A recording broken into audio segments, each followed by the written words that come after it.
the ancient Indian knowledge system, integrate it with modern,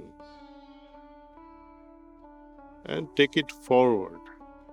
It is not just the maintenance, it is not just the revival, but taking it further, many, many steps ahead.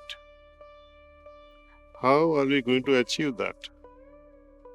You, the students, the younger blood of today, I think we have hopes in you to carry on this torch of knowledge and go beyond. Our ancients, they have done their job. Now we have to play our part.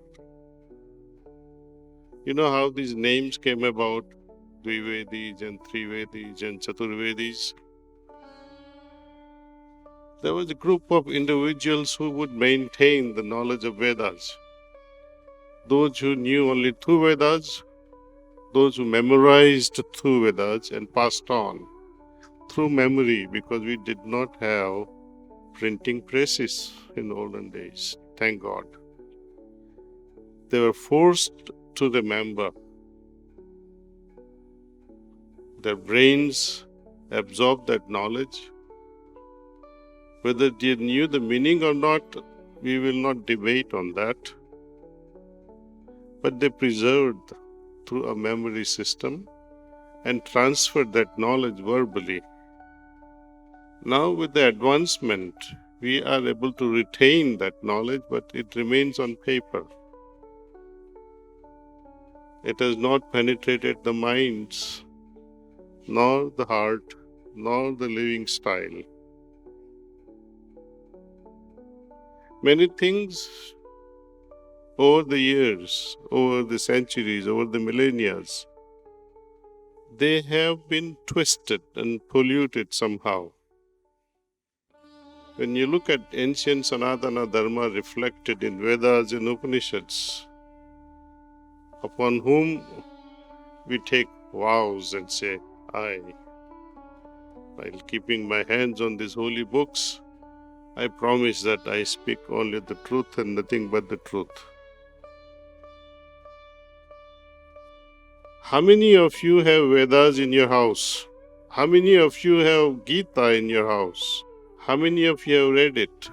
How many of you have understood it?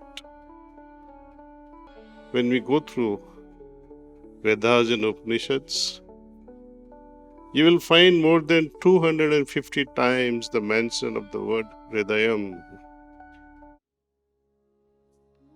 Lord Krishna, when you refer to sloka, Adhyaya number 10, sloka number 20, and also the 11th sloka of the same chapter, what does the Lord say? He says, I dwell in every heart. He has given his address. I dwell in every heart. When we refer to Vedas and Upanishads, he is known as Antaryamin. And where are we looking these days? Ask yourself,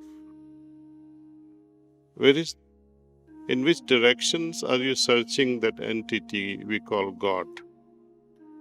Inward or outward? And when the Lord says, I dwell inward in your heart, and when your search is outside, don't you think you're going wrong somewhere? So we have to revive that original knowledge system. Look within.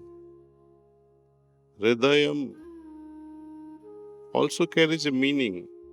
Every Sanskrit word carries a meaning. There is no word without a meaning. Hrid and Ayam. Hrid means what? The heart, the center. Ayam means a dwelling place. Dwelling place for what?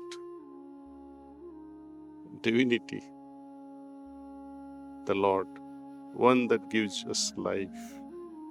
Whether you call that entity Jiva, or you call that entity Atman, or the soul, or the Ruh, or the life force. Does it matter what you call this entity? It really does not matter.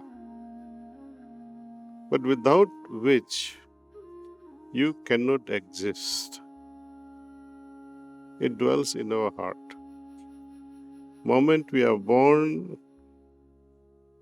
it's with us. Even before the birth, it has been with us. Imagine a scenario where you are watching or you are delivering a baby.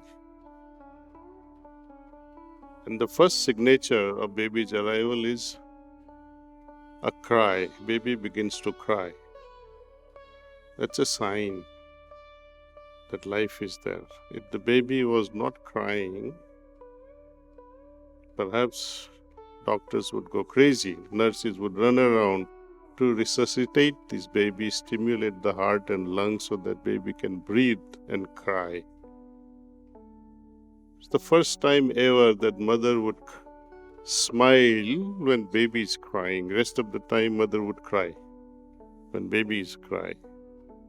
But that's the only time mother, they would smile. Because that Jiva, that Atman had come along. See? It has not gone away from us, without which you cannot even go anywhere. You cannot even wake up. Imagine you gone to sleep tonight and it decides to quit. So that life force is within us. The whole exercise of yoga, the spiritual pursuit, is to recognize, to realize that that life force is within me, it is not outside me.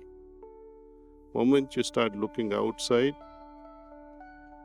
you have picked up the wrong direction. So turn your attention inward.